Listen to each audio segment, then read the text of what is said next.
इस कहानी में एक अनजान टेररिस्ट ऑर्गेनाइजेशन डालिसियन एम्बेसी के वर्कर्स को हॉस्टेज बना लेता है और डिमांड करता है कि उनके मेंबर्स को छोड़ा जाए और $100 मिलियन दिए जाएं। तभी हॉस्टेजेस जिंदा रहेंगे। गवर्नमेंट लोकल स्पेशल फोर्सेस को भेजती है, लेकिन टेररिस्ट उन्हें कीड़े मकोड़ों की तरह खत्म कर देते हैं और बिल्डिंग के आसपास माइंस लगा देते हैं, इतना कि वहां से एक भूत भी नहीं गुजर सकता। भूत की बात आई है तो एक सीक्रेट ऑपरेटिव है जिसका नाम गिस्ट है। वो गोस्ट जो कभी मिशन फेल नहीं करता, लेकिन टेररिस्ट्स मानते हैं कि वो बस एक लेजेंड है। जब वो अभी बातें ही कर रहे होते हैं तब कोई छुपके से अंदर घुस जाता है और सिर्फ एक ब्लेड से आर्म्ड टेररिस्ट ग्रुप के 5 स्क्वाड्स का काम तमाम कर देता है, और चाहे वो जितनी कोशिश कर लें एक भी गोली उसे छू नहीं पाती। गिस्ट के सबको गिरा देने के बाद कोई पूरी रिकॉर्डिंग देखता है और खुश होता है कि वो कितना कूल मूव करता है। वो आदमी मानता है कि उसे उसका काम देखना बहुत अच्छा लगता है, चाहे वो कितनी ही बार क्यों न देखे। पता चलता है कि ये 3 साल फ्यूचर का सीन है और वो आदमी देख रहा है कि एम्बेसी हॉस्टेज क्राइसिस कैसे रिजॉल्व हुई थी। वो आदमी गिस्ट से कहता है कि ये उसके सभी जॉब्स में से उसका एक फेवरेट है और बताता है कि ये फुटेज उनकी कंपनी के बनाए हुए स्पेशल रिकॉन कैमरा से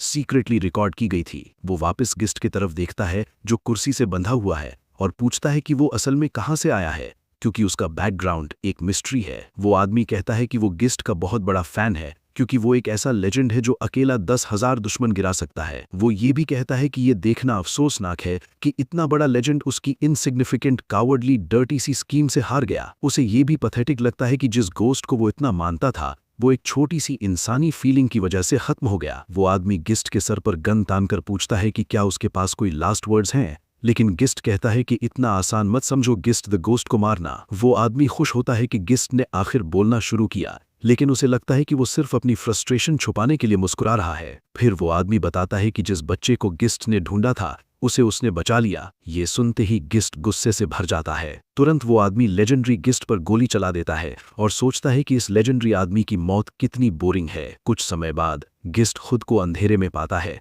और सोचता है कि वो कहाँ है। अचानक उसे याद आता है कि उस आदमी ने उसे सर में गोली मारी थी और वो सोचता है कि वो अभी तक जिंदा क्यों है। उसे अपने दिल के अंदर का वो तेज गुस्सा याद आता है और वो चाहता है कि किसी तरह ये सब यहीं खत्म ना हो। उसे ये भी लगता है कि वो कितना पैथेटिक था जो उस छोटे से आदमी के कारण अपना गार्ड डाउन बैठा, और वो समझ जाता है कि एक प्रोफेशनल के लिए इमोशनल होना एक फेलियर है। उसे महसूस होता है जैसे वो दौड़ रहा हो और बार बार किसी की आवाज सुनाई देती है जो उसे रुकने को कह रही है। वो सोचता है इतना शोर क्यों है। अचानक उसे लगता है जैसे उसके सर के पिछले हिस्से पर जोर से मारा गया हो और वो किसी आदमी के कदमों की आवाज सुनता है और उसकी हाइट और बॉडी स्ट्रक्चर का अंदाजा लगाता है। जब वो आंखें खोलता है तो देखता है कि एक बड़ा आदमी उसे डंडे से मारने की कोशिश कर रहा है, लेकिन वो हिट होने से पहले ही साइड हो जाता है। ये देखकर वो बड़ा आदमी इरिटेट हो जाता है क्योंकि उसे लगा था कि उसने पिछले हिट में उसे बेहोश कर दिया था। ये सब गिस्ट को कंफ्यूज कर देता है और वो सोचता है कि ये आदमी कौन है। वो बड़ा आदमी फिर से उसकी तरफ झपटता है तो गिस्ट खुद को डिफेंड करने का फैसला करता है,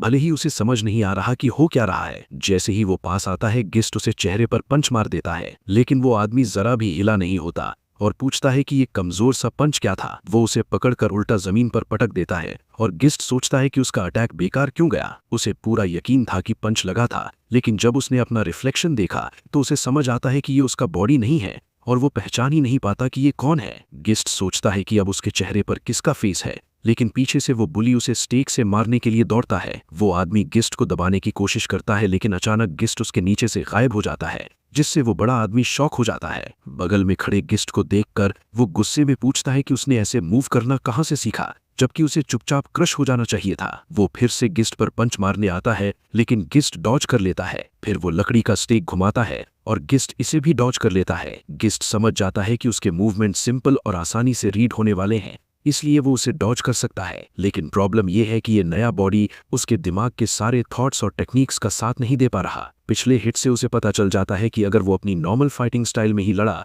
तो इस बड़े आदमी को हराना मुश्किल होगा। इस बार वो स्ट्रेटजी बदलने का फैसला करता है। वो जमीन पर पड़ा गंदा पानी उठाकर उसके चेहरे पर डाल देता है ताकि वो डिस्ट्रैक्ट हो जाए। जब वो आदमी अपना चेहरा साफ करता है तो देखता है कि गिस्ट गायब है। जब वो सोच रहा होता है कि वो कहाँ गया, तब गिस्ट उसे पेड़ के ऊपर से देख रहा होता है। वो महसूस करता है कि जिसने भी इस बॉडी को पहले ओन किया था वो बिल्कुल एक्सरसाइज नहीं करता था, क्योंकि सिर्फ पेड़ चढ़ने से ही वो हाफ रहा है। सबसे पहले वो सिचुएशन असेस करने का फैसला करता है। उसे याद आता है कि एक खराब आवाज वाले आदमी ने उसे सर में गोली मारी थी और अब वो एक ऐसे जवान लड़के के बॉडी में है जिसे वो जानता ही नहीं। यूनिफॉर्म देखकर वो अंदाजा लगाता है कि वो हाई स्कूल में है, लेकिन फिर भी उसे समझ नहीं आता कि वो दुनिया में कहाँ है। जब वो आसपास देखता है तो पता चलता है कि वो ऑफिस बिल्डिंग से घिरे एक पार्क में है और ये जगह उसे पहचानी सी लगती है। उसे याद आता है कि ब्लॉन्ड लड़के की शर्ट पर जापानीज लिखा था, तो वो सोचता है कि क्या वो जापान में है। वो ये भी सोचता है कि वो इतने कमजोर जवान लड़के के बॉडी में क्यों है और वो ब्लॉन्ड लड़का उस पर अटैक क्यों कर रहा था। थोड़ी देर बाद वो ब्लॉन्ड लड़का उसे पेड़ पर देख लेता है और उसे पकड़ने के लिए चढ़ने लगता है। पेड़ पर पहुंचकर वो बड़ा आदमी कहता है कि इस बार वो उसे भागने नहीं देगा। वो स्टिक से गिस्ट को काटने की कोशिश करता है, लेकिन गिस्ट तुरंत डॉज करके पीछे वाली ब्रांच पर जंप कर जाता है। इससे वो बड़ा आदमी थकने लगता है और पूछता है कि गिस्ट अचानक किसी और इंसान जैसा मूव क्यों कर रहा है। तब गिस्ट अपनी कलाई में तेज दर्द महसूस करता है और सोचता है कि कहीं उसने गिरते वक्त इस कमजोर हाथ से सपोर्ट लेने की कोशिश में इसे तोड़ तो नहीं दिया। बारिश में रहने की वजह से उसे ठंड लग रही होती है और राइट हैंड इंजर्ड होने के बाद वो समझ जाता है कि ये बॉडी ज्यादा देर तक नहीं टिकेगी। तब वो बड़ा आदमी कहता है कि उसे यकीन नहीं हो रहा कि इतना कमजोर लड़का, जो लगता है कभी लड़ाई में रहा नहीं, इस फाइट बैटल में हिस्सा ले रहा है। गिस्ट सोचता है कि ये फाइट बैटल क्या होता है। वो आदमी बताता है कि गिस्ट का हिस्सा लेना उसके लिए इजी पे डे है। ये सुनकर गिस्ट समझ जाता है कि ये पैसे के लिए होने वाली बैटल है। अब उसे धीरे धीरे सब समझ आ रहा होता है। आखिरकार गिस्ट उस बड़े लड़के से कहता है कि वो उसे कुछ सिखाने वाला है। वो बड़ा आदमी हैरान हो जाता है कि वो क्या बक रहा है और उसकी पर्सनैलिटी अचानक कैसे बदल गई। गिस्ट उसे बताता है कि उसके मूवमेंट्स बेकार की मेहनत से भरे हुए हैं और वो अपनी फिस्ट्स में जरूरत से ज्यादा पावर डाल रहा है, इसीलिए उसके मूव्स आसानी से प्रेडिक्ट हो जाते हैं। वो कहता है कि इस स्पीड से वो चाहे जितना भी घुमा ले कभी उसे हिट नहीं कर पाएगा। ये सुनकर वो बड़ा आदमी और गुस्सा हो जाता है। तो गिस्ट ये भी कहता है कि वो बहुत ज्यादा बोलता है और उसकी आवाज और बोलने का तरीका कानों को चुभता है। गिस्ट कहता है कि फाइट के दौरान अगर वो चुप रहे तो वो अप्रिशिएट करेगा। जैसे ही वो बोलता रहता है वो बड़ा आदमी गुस्से में उस पर झपटता है और कहता है कि ये सब बकवास बोलना बंद करे। वो उसे जान से मारने की धमकी देता है, लेकिन गिस्ट की आंखें अचानक खतरनाक तरह से चमक उठती है। किसी वजह से वो बड़ा आदमी घबरा जाता है। वो स्टिक घुमाकर मारने की कोशिश करता है, लेकिन गिस्ट फिर से डॉज कर लेता है। अचानक बेलें गिस्ट के पैर को पकड़ लेती हैं और वो पेड़ से लटक जाता है। वो चिल्लाकर पूछता है कि हो क्या रहा है, लेकिन गिस्ट दौड़ कर आता है और अपना घुटना उसके चेहरे पर जोर से मारता है, जिससे खून उछल पड़ता है। गहरे दर्द में वो बड़ा आदमी सोचता है कि ये सब कैसे हो गया और पूछता है कि क्या गिस्ट ने इतनी जल्दी पेड़ पर ट्रैप लगा दिया था। गिस्ट उसे बताता है कि उसे पहले से पता था कि वो ऊपर चढ़ेगा,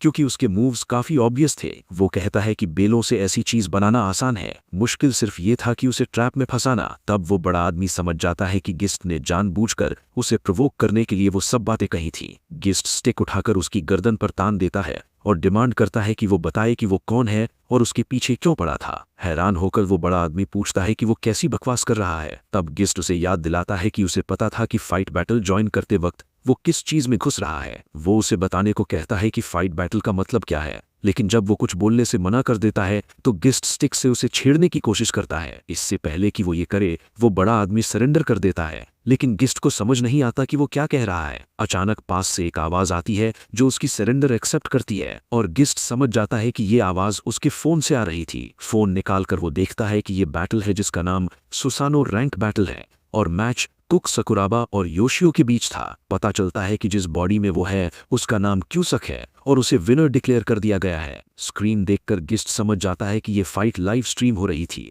इसलिए वो योशियो से पूछता है कि कमेंट्स में लोग क्या कह रहे हैं। इरिटेट होकर योशियो फोन उसके हाथ से गिरा देता है, क्योंकि उसे लगा कि वो कमेंट्स दिखाकर शो ऑफ कर रहा है। योशियो अफसोस करता है कि उसकी प्राइज मनी चली गई और क्यूसक से कहता है कि उसे नीचे उतार दे, लेकिन गिस्ट फिर से उसके चेहरे पर लात मारकर उसे बेहोश कर देता है। क्योंकि वो बहुत ज्यादा बोल रहा था, वो फोन दोबारा ऑन करने की कोशिश करता है, लेकिन पानी में भीग जाने की वजह से फोन ऑन नहीं होता। बाद में वो क्यूसक के पर्सनल सामान को चेक करता है और समझ जाता है कि उसकी सोल इस बंदे के बॉडी में आ गई है। आईडी कार्ड देखकर उसे पता चलता है कि क्यूसक 17 ईयर्स का है, लेकिन वो सोचता है कि असल में वो कौन है। बहुत से सवाल होने के बावजूद वो क्यूसक के स्टूडेंट एड्रेस पर जाने का फैसला करता है ताकि उसे कुछ इन्फो मिल सके। गिस्ट इसुमी शॉपिंग डिस्ट्रिक्ट नाम की जगह से गुजरता है और महसूस करता है कि जापान कभी बदलता नहीं है। अचानक वो एक औरत की चीख सुनता है। जब एक चोर उसका बैग छीनकर भागने लगता है, वो चोर गिस्ट की तरफ भागता है और गिस्ट सोचता है कि जब तक उसे अपनी सिचुएशन समझना आ जाए उसे किसी झंझट में नहीं पड़ना चाहिए। वो आगे बढ़ने का फैसला करता है, लेकिन वो औरत फिर से मदद के लिए चिल्लाती है और ये सुनते ही गिस्ट को अपने पिछले बॉडी में बच्चे को बचाने की कोशिश याद आ जाती है। जैसे ही चोर उसके पास से गुजरता है, गिस्ट उसका हाथ पकड़ लेता है, जिससे बैग नीचे गिर जाता है। चोर शॉक में होता है। तब गिस्ट उसे जमीन पर पटक देता है और पीछे की तरफ उसका हाथ मोड़कर उसे कंट्रोल कर लेता है। हमेशा की तरह फाइट के दौरान गिस्ट के बॉडी के इर्द गिर्द उसकी अजीब सी किलिंग ऑरा फैल जाती है और उसकी आंखें नीले रंग की हो जाती हैं। अचानक वो नॉर्मल हो जाता है और डिस्ट्रिक्ट में काफी लोग उसके आसपास जमा होते हैं।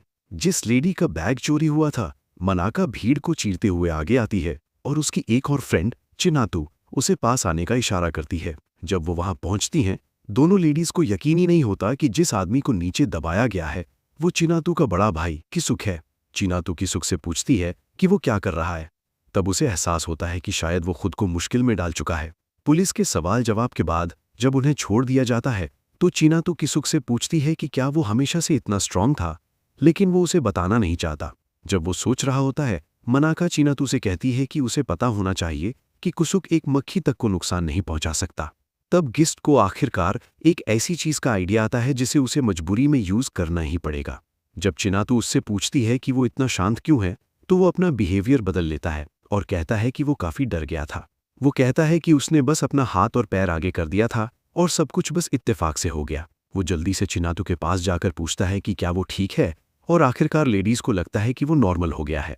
थोड़ी देर बाद चिनातू उससे पूछती है कि उसके ग्लासेस कहाँ हैं, तो वो कहता है कि वो आज पहले गिरने के वक्त टूट गए। चिनातू पूछती है कि क्या वो ठीक है, लेकिन मनाका कहती है कि वो कितना क्लमजी है। लेडीज के जाने के बाद गिस्ट फिर से अपने नॉर्मल सेल्फ में आ जाता है और समझ जाता है कि उसने किसुक की पर्सनालिटी काफी एक्यूरेटली प्ले की। उसके बाद वो पुलिस क्वेश्चनिंग से मिली इन्फॉर्मेशन को ऑर्गेनाइज करने का फैसला करता है। उस इन्फॉर्मेशन से उसे पता चलता है कि बड़ी लड़की मनाका नस है, एक 17 साल की लड़की जो किसुक की चाइल्डहुड फ्रेंड भी है और उसी हाई स्कूल की क्लासमेट है। दूसरी लड़की चिनातू साकुराबा है, 13 साल की और किसुक की छोटी बहन है। लगता है साकुराबा फैमिली में सिर्फ 2 ही सिबलिंग्स है। उनके पेरेंट्स गुजर चुके हैं और मनाका बचपन से ही उन्हें जानती है। थोड़ी देर पहले मनाका चिनातू के साथ डिनर के लिए ग्रोसरी शॉपिंग कर रही थी, तभी उनका सामना पर्स स्नैचर से हो गया। मनाका के बैग के पर्सनल आइटम से गिस्ट को पता चलता है कि किसुक काइंड है और अपनी बहन के लिए डिवोटेड है। उसके ग्रेड्स एवरेज से ऊपर है, लेकिन एथलेटिक एबिलिटी काफी कमजोर है। किसुक एक बिल्कुल नॉर्मल हाई स्कूल लड़का लगता है, तो गिस्ट सोचता है कि वो सुसानो रैंक बैटल में कैसे फंस गया। घर जाते हुए गिस्ट मनाका को रोकता है और चिनातू की कंडीशन के बारे में पूछता है।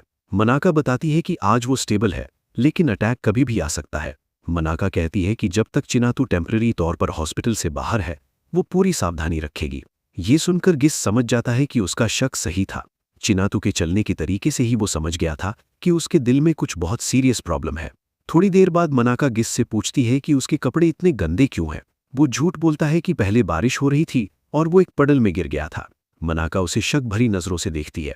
फिर वो कहती है कि उसे उम्मीद है कि उसने सिर्फ पैसे की जरूरत की वजह से साकी की स्वीट बातों में आकर कोई गलत काम नहीं किया। वो बताती है कि उसने सुना है साकी गलत लोगों के साथ घूम रहा है और शेडी पार्ट टाइम जॉब्स कर रहा है। वो उसे ये भी याद दिलाती है कि साकी ने पिछले दिन उसे लगभग पंच मार दिया था। कुछ देर के लिए गिस्ट वहीं खड़ा रह जाता है, लेकिन फिर वो मुस्कुराने का नाटक करता है और उसे एडवाइस के लिए थैंक्स कहता है। बाद में वो मनाका की बातों और पैसे के मेंशन पर सोचता है। तब उसे आखिरकार समझ आता है कि हो क्या रहा है। साफ है कि किसुक को अपनी बहन की सर्जरी के लिए पैसे चाहिए थे और इसीलिए वो स्ट्रीम्ड फाइट में घुसा। उस रात वो अपना भीगा हुआ फोन ठीक करने में टाइम लगाता है। तब उसे लगता है कि ये साकी ही होगा जिसने सब अरेंज किया और किसुक शायद किसी क्राइम में फंस गया था। आखिरकार फोन ऑन होता है और वो देखकर शॉक हो जाता है कि उसमें सुसानो रैंक बैटल का आइकन है। डरावनी बात यह है कि उसे याद आता है कि यही आइकन उस आदमी के लपेल पर भी था जिसने उसे मारा था। वो फोन को कंप्यूटर से कनेक्ट करता है ताकि ऐप हैक कर सके, लेकिन प्रोटेक्शन काफी टाइट होती है और जो लैपटॉप वो यूज कर रहा है वो कंज्यूमर ग्रेड होता है। वो जानता है कि ये सुजानो इवेंट का ऐप है जिससे वो फाइट्स को रिकॉर्ड और ब्रॉडकास्ट करते हैं, लेकिन वो सोचता है कि आइकन वही क्यों है जो उस आदमी के बैच पर था। वो अभी भी किस्त और किसुक के बीच का कनेक्शन नहीं समझ पाता, लेकिन वो मानता है कि ये सिर्फ इत्तेफाक नहीं हो सकता। वो जानता है कि उसकी मौत और सुसानो किसी न किसी तरह कनेक्टेड है और जिस आदमी ने उसे मारा था वही इस ऐप के पीछे है। गिस्ट इंटरनेट पर सुजानो ऐप के बारे में रिसर्च करता है और उसे मिक्स्ड ओपिनियंस मिलते हैं, जिसमें काफी लोग इससे लेकर कॉशियस है। सुजानो एक बैटल इवेंट है जिसमें पार्टिसिपेट करने का राइट एक ऐप इंस्टॉल करने से मिलता है जो डार्क रूट से मिलता है। बैटल का लोकेशन और टाइम ऐप रैंडमली मैच करता है और मैच तुरंत शुरू हो जाता है। ये फाइट्स लेटेस्ट फिल्म टेक्नोलॉजी के साथ सीक्रेटली पूरे देश में ब्रॉडकास्ट होती हैं। ये भी अफवाह है कि ऐप की पेरेंट कंपनी गवर्नमेंट एजेंसी से जुड़ी हुई है, इसलिए इल्लीगल एक्टिविटीज पर कोई एक्शन नहीं होता, जैसे कोई उन्हें कवर कर रहा हो। भले ही लोग श्योर नहीं है, गिस्ट जानता है कि ये रियल है, और इसका प्रूफ है वो 1 मिलियन येन जो लास्ट फाइट जीतने पर उसके अकाउंट में आए थे। गिस्ट समझ जाता है कि इस ऐप के पीछे वाली ऑर्गेनाइजेशन का इन्फ्लुएंस बहुत ज्यादा है। सबसे शॉकिंग बात यह है कि गिस्ट को मरे हुए पूरे 5 साल हो चुके हैं। उसे याद आता है कि उसे मई 11, 2023 को मारा गया था, जो एग्जैक्टली 5 साल पहले था। गिस्ट सोचता है कि जब वो जिंदा था तब उसे सुजानो या इस ऑर्गेनाइजेशन के बारे में इसलिए पता नहीं चला क्योंकि वो उसकी मौत के बाद तेज रफ्तार से बड़े हुए। वो ये भी सोचता है कि क्या ये सब इतनी जल्दी इसलिए हुआ क्योंकि वो मर गया। शायद उन्हें पता था कि वो ऐप के डेवलपर को ढूंढकर खत्म कर देगा क्योंकि वो उस वक्त उनकी ऑर्गेनाइजेशन में इन्फिल्ट्रेट कर चुका था। वो सोचता है कि शायद इसीलिए उस आदमी ने पिछली जिंदगी में उसकी बहन का यूज करके उसे मारा। सोचते सोचते काना नाम की एक लेडी घर में आती है और जोर से अपनी एंट्री अनाउंस करती है। रिसर्च से गिस्ट जानता है कि ये किजुकी की आंट है, इसीलिए वो किजुकी की पर्सनालिटी कंटिन्यू करने का फैसला करता है और खुशी से उसका स्वागत करता है। वो हमेशा की तरह मेहनत के लिए थैंक्स कहता है, लेकिन वो उस पर झपट पड़ती है और कहती है कि वो ऑनरिफिक हटाकर उसे केचान बुलाए क्योंकि उसे लगता है उनके बीच दीवार है। गिस्ट फिर भी उसे काने ही बुलाता है और कहता है कि वो बहुत लाउड है और चिनातू को जगा देगी जो बेडरूम में है। थोड़ी देर बाद कानी कहती है कि उसे चिनातू के एक्सपेंसेस की चिंता करने की जरूरत नहीं है, वो सब हैंडल कर लेगी। बात करते करते उसकी नज़र उसके ग्लासेस पर पड़ती है जो गायब होते हैं। जब वो कुछ बोलने का सोच रहा होता है, वो कहती है कि वो बिना ग्लासेस के ज्यादा हैंडसम लगता है। वो मजाक करती है कि अगर वो थोड़ी और छोटी होती तो उसके साथ डेट पर जाती, लेकिन अचानक उसे उल्टी होने लगती है। गिस्ट उसे देखने जाता है तो वो कहती है कि उसकी तबीयत खराब लग रही है। अलर्ट होते वक्त गिस्ट के फोन पर अचानक नेक्स्ट बैटल मैच होने का नोटिफिकेशन आ जाता है। अगले दिन सैटरडे को गिस्ट अपने बैंक्स काट देता है ताकि फाइट के दौरान वो बीच में ना आए और ग्लासेस छोड़ देता है। किसुक की आईसाइट पहले खराब लगती थी, लेकिन अब गिस्ट रियलाइज करता है कि उसकी आईसाइट बिल्कुल परफेक्ट है। लेकिन इशू ये है कि किसुक का बॉडी फिजिकली काफी वीक है, इसीलिए उसे फ्यूचर के लिए ट्रेनिंग करनी होगी। भले ही उसे पिछले ओनर के लिए बुरा लगता हो, वो जानता है कि वो कुछ टाइम के लिए इस बॉडी का यूज करेगा। इसी दौरान चिनातू हॉस्पिटल में चेकअप के लिए होती है और काने अपनी छुट्टी के दिन काम पर चली जाती है, इसीलिए दोनों देर से घर आएंगी। गिस्ट इसी मौके का यूज करने का फैसला करता है। वो बैटल लोकेशन पर पहुंचता है और देखता है कि पिछली बार से ज्यादा ड्रोन्स हैं, मतलब इस मैच पर ज्यादा अटेंशन है। भले ही उसे ये पसंद नहीं, वो समझ जाता है कि इस गेम के साथ चलना ही उसके पास उस आदमी तक पहुंचने का इकलौता रास्ता है। बिल्डिंग के अंदर जाकर वो एक आदमी को शैडो बॉक्सिंग प्रैक्टिस करते देखता है। तब उसे समझ आता है कि ये आदमी काफी शार्प और बहुत फास्ट है। जब वो आदमी उसे नोटिस करता है, वो माफी मांगता है और बताता है कि वो मैच से पहले अपने चैनल के लिए वीडियो शूट कर रहा था। रिसर्च से गिस्ट जानता है कि उसका नाम तीशी मुकाई है, एक कॉम्बैट स्पोर्ट्स यूट्यूबर। गिस्ट उससे हाथ मिलाता है और अपना इंट्रोडक्शन देता है। तीशी कहता है कि उसने उसका पिछला मैच देखा था और मानता है कि अब उसका वाइब बिल्कुल अलग है। तीशी पूछता है कि क्या वो सच में वही इंसान है और गिस्ट कहता है कि हाँ।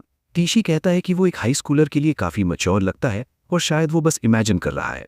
गिस्ट समझ जाता है कि तीशी काफी शार्प और ऑब्जर्वेंट है, जो एक फॉर्मर बॉक्सर से एक्सपेक्टेड है। ऑनलाइन इन्फो के हिसाब से तीशी एक फॉर्मर प्रो बॉक्सर था। हैवीवेट डिवीजन में दुनिया में 15th रैंक तक पहुंच चुका था। सालों पहले एक मेजर कॉरपोरेशन के स्पॉन्सर्ड मैच में उसके अपोनेंट की मौत हो गई थी, जिससे उसका रिंग ट्रेजेडी हुई और उसने रिटायरमेंट ले ली। गिस्ट ने उसके पुराने मैचेस के वीडियोस देखे थे, जिसमें वो एक इनफाइटर बॉक्सर था जो एजिलिटी और क्लोज कॉम्बैट में एक्सपर्ट था।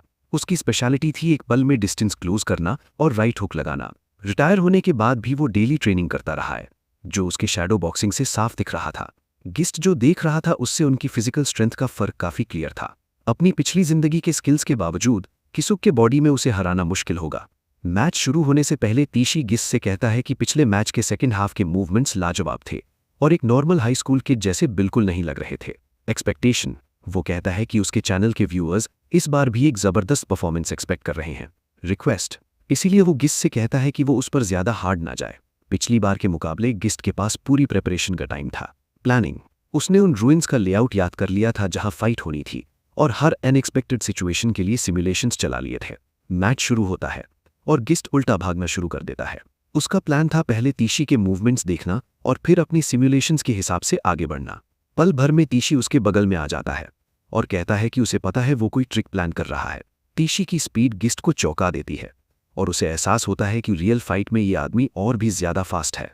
गिस्ट को समझ आ जाता है कि अगर टीसी ने डिस्टेंस क्लोज कर लिया तो वो खत्म हो जाएगा, क्योंकि वो क्लोज कॉम्बैट में बहुत स्ट्रांग है।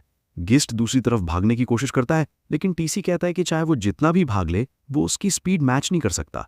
टीसी मजाक करता है कि अगर उन्होंने जल्दी ब्लोस ट्रेड नहीं किए तो उसके कमेंट सेक्शन में काफी टॉक्सिसिटी आ जाएगी, इसलिए वो गिस्ट पर पंच एम करता है। गिस्ट पंच डॉज कर लेता है, लेकिन स्पीड की वजह से थोड़ा स्क्रैप हो जाता है। टीसी हैरान होता है कि वो उसे डॉज कर पाया, इसलिए वो एक और पंच के लिए आता है। गिस्ट समझ जाता है कि वो अपनी स्पेशलिटी राइट हुक यूज कर रहा है, जो उसके लिए बहुत बुरा एंड हो सकता है। टीसी अपना राइट हुक चलाता है, लेकिन जब गिस्ट उसे ब्लॉक कर लेता है तो वो शॉक हो जाता है। इतनी क्लोज रेंज में अपना हुक ब्लॉक होते देखकर वो मानता है कि गिस्ट काफी अच्छा है। वो तुरंत पीछे कूद जाता है और अंदाजा लगाता है कि गिस्ट के पास कोई ट्रम्प कार्ड है, और वाकई है। गिस्ट को पहले से ही उम्मीद थी कि वो अपना सिग्नेचर राइट हुक यूज करेगा, क्योंकि प्रो बॉक्सर के तौर पर उसका मूवमेंट पैटर्न वही है।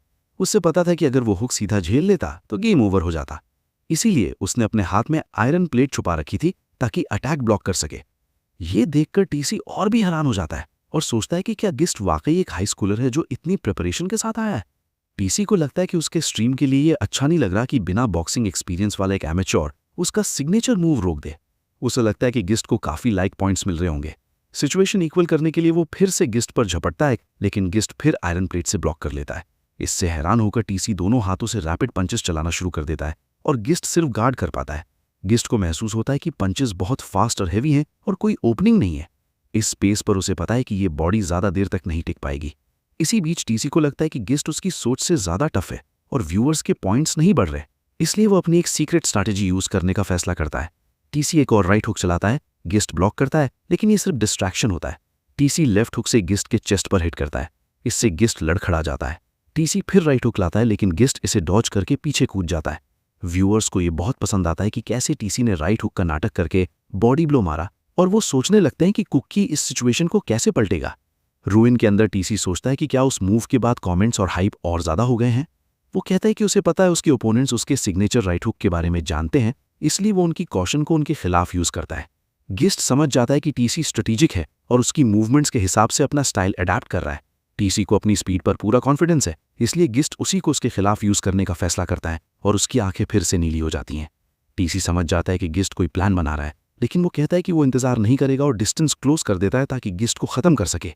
वो फिर से तेज पंचेस चलाता है और गिस्ट उन्हें ब्लॉक करता रहता है। पंचेस के बीच टीसी सोचता है कि गिस्ट इतना शांत क्यों है जब उसे पैनिक में डिफेंड करना चाहिए था। उसे अजीब सी फीलिंग आती है और जब गिस्ट उसका एक और पंच डिफ्लेक्ट करता है तब गिस्ट अपना राइट हुक चला देता है। मुश्किल से बच पाता है और तुरंत पीछे हट जाता है। उसे लगता है ये बहुत क्लोज था और वो यकीन नहीं कर पाता कि गिस्ट ये कर पाया। वो सोचता है कि आखिर ये बंदा है कौन। अब वो और टेंस हो जाता है और फिर से ज्यादा तेज पंचेस के साथ अटैक करता है। गिस्ट लगातार ब्लॉक करता रहता है। वो सोचता है कि पिछली बार वो टीसी को हिट करना चाहता था, लेकिन शायद ये बॉडी उस स्पेस को फॉलो नहीं कर पाई। उसे एहसास होता है कि ये बॉडी अपनी लिमिट पर पहुंच गई है और अगला हिट शायद उसका लास्ट चांस होगा। पंचेस के दौरान टीसी को लगता है कि गिस्ट कोई प्लान बना रहा है, लेकिन उसे भरोसा है कि सिर्फ एक बार डिफ्लेक्ट कर लेने से गिस्ट उसका राइट हुक समझ नहीं सकता। अचानक गिस्ट टीसी का पंच डॉज करता है और सीधा उसके चेहरे पर पंच चला देता है। टीसी शॉक हो जाता है क्योंकि गिस्ट ने इस बार डिफ्लेक्ट करने की कोशिश ही नहीं की। गिस्ट ने काउंटर ब्लो यूज किया था, एक ऐसा पंच जो परफेक्ट टाइमिंग के साथ फास्ट अपोनेंट को मिलता है, जिसमें अपोनेंट की स्पीड और बॉडी वेट भी डैमेज में जुड़ जाता है। इस तरह गिस्ट ने टीसी की स्पीड का यूज करके कासुकी के कम पंचिंग पावर को कवर कर लिया, लेकिन ऐसा काउंटर सक्सेसफुली लैंड करने के लिए एक्सेप्शनल किनेटिक विजन चाहिए होती है और पीक कंडीशन में टीसी के खिलाफ ये पॉसिबल नहीं होता। इसलिए गिस्ट ने उसकी वीकनेस का सामने आने का इंतजार किया। टीसी के मैचेस के वीडियोस देखते हुए गिस्ट ने उसकी कई हारों का रीजन पकड़ लिया था। वो अपनी वाइड राइट हुक्स को ज्यादा यूज कर देता है जो स्पीड पर डिपेंड करती हैं, और इसी वजह से उसकी स्टैमिना जल्दी खत्म हो जाती है। जब गिस्ट ने टीसी को ज्यादा पसीना बहाते और सांस उखड़ते देखा, उसे समझ आ गया कि उसकी स्पीड की शार्पनेस कम हो गई है। इसी वजह से कासुकी के बॉडी से काउंटर ब्लो लैंड करना पॉसिबल हो पाया। टीसी कुछ देर जमीन पर पड़ा रहता है, फिर घुटनों के बल उठता है। उसका शरीर कांप रहा होता है और लगता है उसे काफी सीरियस डैमेज हुआ है। वो फैसला करता है कि वो यहां हार नहीं सकता। इसी गुस्से में वो एक और राइट हुक की भी आता है। गिस्ट अपना हाथ हिलाने की कोशिश करता है, लेकिन वो हिलता ही नहीं। गिस्ट समझ जाता है कि डैमेज और एग्जॉशन जमा हो गई है और उसने टीसी को अंडर एस्टिमेट कर दिया था। इसी बीच टीसी खुद से कहता है कि वो हार नहीं सकता, उसे अपनी फैमिली के लिए जीतना ही होगा। ससाना। अचानक टीसी साइड में देखता और ससाना को वहां खड़ी देखता है। वो सोचता है कि वो यहां क्यों है। जब वो आगे मुड़कर फाइट करने जाता है, गिस्ट हवा में कूदकर टीसी पर राउंड हाउस के क्लैन करता है।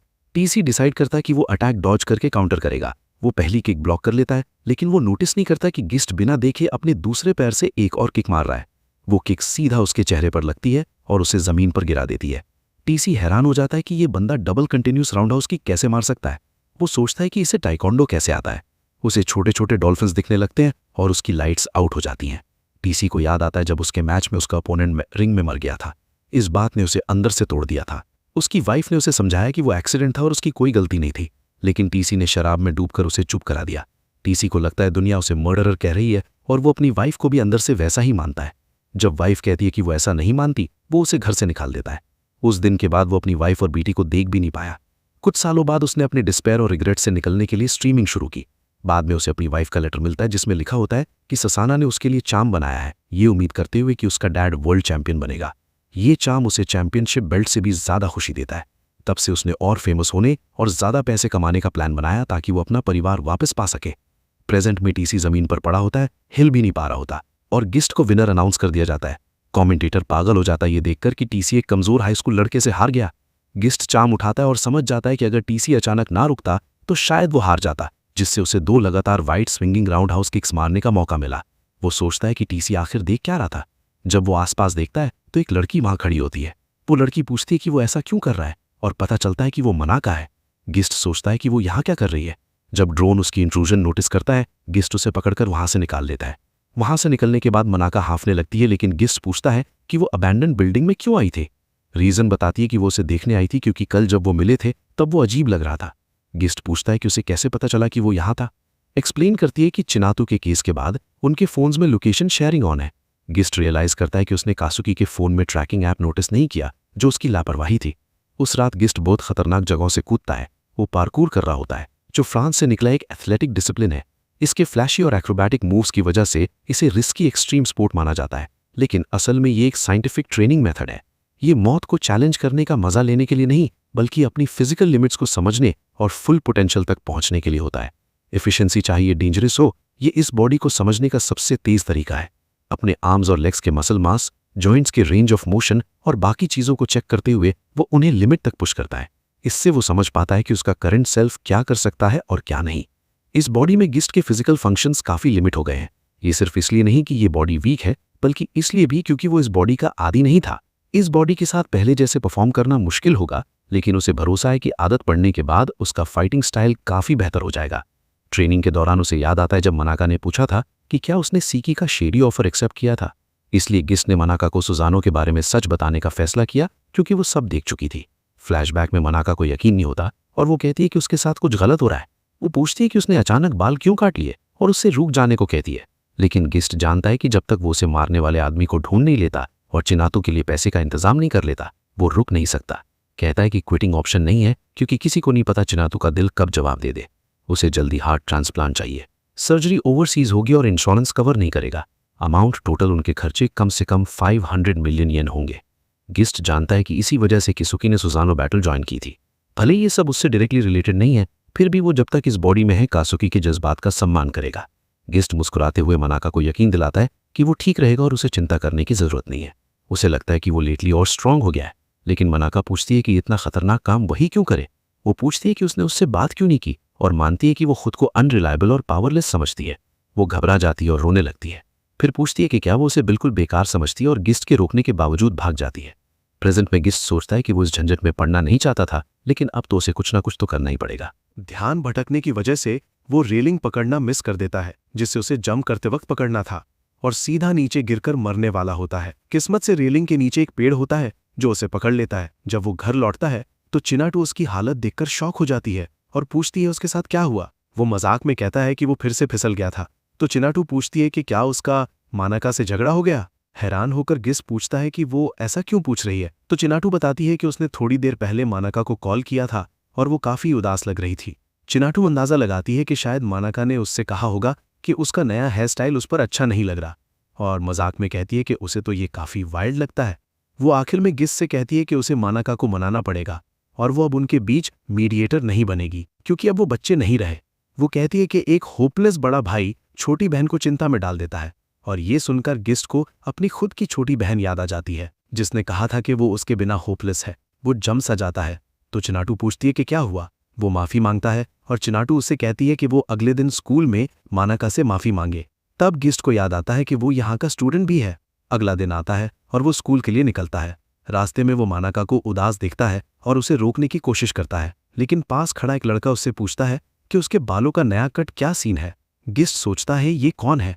तब वो लड़का, जिसका वाइब पूरा बुली जैसा होता है, पूछता है कि क्या उसे लगता है वो कूल लग रहा है। वो लड़का गिस्ट को पकड़ता है और कहता है कि आओ थोड़ी बात करते हैं। वो उसे स्कूल के पिछले हिस्सा में ले जाता है और कहता है कि उसे उम्मीद नहीं थी कि वो लगातार 2 फाइट्स जीत लेगा। तुरंत गिस्ट समझ जाता है कि ये वही लड़का है जिसने कजुक को सुसानो फाइट के लिए इनवाइट किया था, साकिया यूजी। साकिया कहता है कि उसे खुद पर काफी गर्व है क्योंकि वो ही उसे अंदर लाया। इससे पहले गिस्ट स्कूल के डेटाबेस को हैक करके साकिया का प्रोफाइल निकाल चुका था। क्लास में साकिया का बिहेवियर खराब है और उसकी काफी अनएक्सक्यूज्ड एब्सेंसेस हैं, जो एक डेलिंक्वेंट स्टूडेंट जैसे ही होते हैं। स्कूल की अनऑफिशियल वेबसाइट के मुताबिक साकिया की रेपुटेशन स्टूडेंट्स के बीच बहुत खराब है। वो रॉबरी, एक्सटॉर्शन, इलीगल ड्रग्स और shady part time jobs arrange करने में इन्वॉल्व है। ये भी अफवाह है कि वो एक छोटे से क्रिमिनल ग्रुप का लीडर है। इतना सब करने के बावजूद उसे कभी पुलिस से प्रॉब्लम नहीं हुई, और इसकी एक वजह की अफवाह भी है। वेबसाइट पर किसी ने लिखा था कि साकी किसी क्रेजी अंडरग्राउंड ऑर्गेनाइजेशन के प्रोटेक्शन में है, इसलिए पुलिस उसे छू भी नहीं सकती। गिस्ट सोचता है कि क्या ये मिस्टीरियस ऑर्गेनाइजेशन ही सुसानो चलाती है और साके का इससे क्या कनेक्शन है। जब साकी देखता है कि गिस्ट चुप है तो वो पूछता है कि क्या वो डर गया है, इसलिए गिस्ट अभी डम बनने का फैसला करता है। वो खुशी से पूछता है कि वो उसके लिए क्या कर सकता है। साकिया कहता है कि बात ऑब्वियसली उसके कट की है। वो गिस्ट को याद दिलाता है कि उसने पैसा सिर्फ उसकी इंट्रोडक्शन की वजह से कमाया है, इसलिए ग्रैटिट्यूड के तौर पर उसे अपना हिस्सा देना होगा। साकिया बताता है कि डी रैंक फाइट का प्राइज मनी 1 मिलियन येन होता है। इस हिसाब से गिस्ट के पास 2 मिलियन होने चाहिए क्योंकि वो 2 बार जीत चुका है। साकिया कहता है कि वो डिस्काउंट दे रहा है और पहली बार होने की वजह से सिर्फ 1.8 मिलियन येन लेगा। गिस्ट हिला हुआ बनकर मना करता है और कहता है कि वो ऐसा नहीं कर सकता। उसे समझ आ जाता है कि साकिया सिर्फ उससे पैसे निकालने की कोशिश कर रहा है, मतलब वो बस एक छोटा ठग है। गिस्ट अंदाजा लगाता है कि वो इतना इंपॉर्टेंट नहीं है कि वो मिस्टीरियस ऑर्गेनाइजेशन का हिस्सा हो, इसलिए वो सिर्फ ब्लफ करके निकलने का सोचता है। अचानक गैंग का एक मेंबर कहता है कि पैसे की जगह मानाका को ही पेमेंट बना लेते हैं क्योंकि उसका बॉडी अच्छा है। वो कहता है कि उसे पैसे से ज्यादा ये पसंद आएगा, लेकिन गिस्ट उसकी शर्ट पकड़ लेता है और उसे महसूस होता है कि उसका बॉडी अपने आप मूव कर रहा है। शौक में वो मोटा लड़का पूछता है कि वो खुद को समझता क्या है और पंच मारने आता है, लेकिन गिस्ट अपने पंच से उसका चेहरा जमीन में दबा देता है। गिस्ट उसे पंच से खत्म कर देता है और उसकी आंखें और सराउंडिंग्स हमेशा की तरह डेडली नीली ऑरा में बदल जाती हैं। बाकी लोग शॉक हो जाते हैं और जब वो उस लड़के को चेक करते हैं तो वो बेहोश होता है। तभी एक अडल्ट उन्हें पकड़ लेता है और पूछता है कि वो यहाँ क्या कर रहे हैं। साकिया तुरंत सबको वहां से निकलने को कहता है और समझ जाता है कि गिस्ट नॉर्मल इंसान नहीं है जैसा वो अभी मूव कर रहा था, इसलिए वो मान लेता है कि पिछली 2 फाइट्स कोई फ्लूक नहीं थी और सब भाग निकलते हैं। भागते हुए गिस्ट सोचता है कि कहीं ये उसके लिए बड़ी प्रॉब्लम न बन जाए। वो आदमी जो हालात चेक करने आता है वो तीशी निकलता है और वो शॉक हो जाता है कि ये गिस्ट ही है। बाद में दोनों बात करते हैं और तीशी कहता है कि वो पास इसलिए आया क्योंकि चेहरा जाना पहचाना लगा। वो कहता है कि उसे उम्मीद नहीं थी कि परसों ही देखने के बाद आज फिर मिल जाएगा। गिस्ट पूछता है कि वो स्कूल में क्या कर रहा है। तीशी बताता है कि वो इसी स्कूल का ग्रेजुएट है और उसे बॉक्सिंग क्लब का कोच बनने को ऑफर मिला था, जो उसने पहले मना करने का सोचा था लेकिन बाद में एक्सेप्ट कर लिया। पास्ट वो गिस्ट से पूछता है कि क्या उसे पता है कि वो बॉक्सिंग से रिटायर क्यों हुआ। जब गिस्ट कहता है कि उसे नहीं पता तो तीशी रिंग के उस हादसे का जिक्र करता है जिसके बाद उसका परिवार उससे अलग हो गया। वो कहता है कि वो यूट्यूबर बना और सुसानो ज्वाइन किया ताकि फेमस और रिच होकर अपना परिवार वापस पा सके। अब उसे लगता है कि ये एक शैलो सपना था, लेकिन गिस्ट से हारने के बाद उसे कुछ याद आया। उसे याद आया कि जब वो ईमानदारी से बॉक्सिंग करता था तो उसका परिवार उसे देखकर मुस्कुराता था। डॉटर वो बताता है कि गिस्ट से हारने के बाद सालों में पहली बार उसकी बेटी ने उससे कांटेक्ट किया। इमोशन उसने उसे मिडिल स्कूल की लाइफ के बारे में बताया और कहा कि वो हमेशा उसके वीडियोस देखती है। ब्रेकडाउन लेकिन जो बात उसे रुला गई वो ये थी कि उसने कहा कि उसे अपना डैड बॉक्सर के रूप में ज्यादा पसंद था, ना कि यूट्यूबर के तौर पर। तब तुलसी को समझ आया कि पैसा और फेम सिर्फ उसके लिए थे। रिजॉल्व उसकी बेटी चाहती थी कि वो अपने पास्ट से आगे बढ़े। डिसीजन इसलिए तीशी कहता है कि वो एक बार फिर से बॉक्सिंग को सीरियसली फेस करेगा। गिस्ट डॉल्फिन चार्म निकालता है जो उस दिन गिर गया था और कहता है कि वो उसे वापस भेजने का तरीका ढूंढ रहा था। सरप्राइज तीशी इसे देखकर हैरान हो जाता है। अपॉलॉजी गिस्ट माफी मांगता है और कहता है कि वो उसे वापस करना चाहता था लेकिन एक अनएक्सपेक्टेड चीज की वजह से उसे अचानक जाना पड़ा। गिफ्ट गिस्ट पूछता है कि क्या ये उसके बच्चे का गिफ्ट है और तीशी कहता है कि हाँ, मेमोरी लिंक। इससे गिस्ट को अपनी बहन का दिया हुआ गुड लक चार्म याद आ जाता है। नोटिफिकेशन इसी बीच गिस्ट के फोन पर नेक्स्ट बैटल का नोटिफिकेशन आता है और वो अपना नया अपोनेंट देखकर शॉक हो जाता है। मानाका नाइट उस रात मानाका सोचती है कि वो किजुक से भाग गई क्योंकि वो उसका सामना नहीं कर पाई। कॉन्फ्लिक्ट वो जानती है कि वो ऐसे कंटिन्यू नहीं कर सकती लेकिन समझ नहीं पाती कि कैसे रिजॉल्व करे। अबडक्शन। अचानक एक बस उसके पास से गुजरती है और कोई उसे बस के अंदर खींच लेता है। प्रमोशन। उस रात सुसानो बैटल का स्पेशल प्रमोशन मैच होता है। वेन्यू टोक्यो के एक हाई स्कूल का पुराना स्कूल बिल्डिंग होता है जो डिमोलिशन के लिए तैयार है। अनाउंस। कमेंटेटर बताता है कि कजुक बिल्कुल अननोन है, लेकिन उसने पावर हाउस फाइटर्स गिरा दिए हैं और वो डी रैंक फाइटर है। Fast track. 2 लगातार जीत की वजह से उसके लिए प्रमोशन मैच सेट किया गया है और जीतने पर वो बहुत तेज रैंक अप करेगा। शॉक। अरीना। गिस्ट को यकीन नहीं होता कि उन्होंने कजुक के पुराने स्कूल एरिया को अरीना चुना है। अपोनेंट।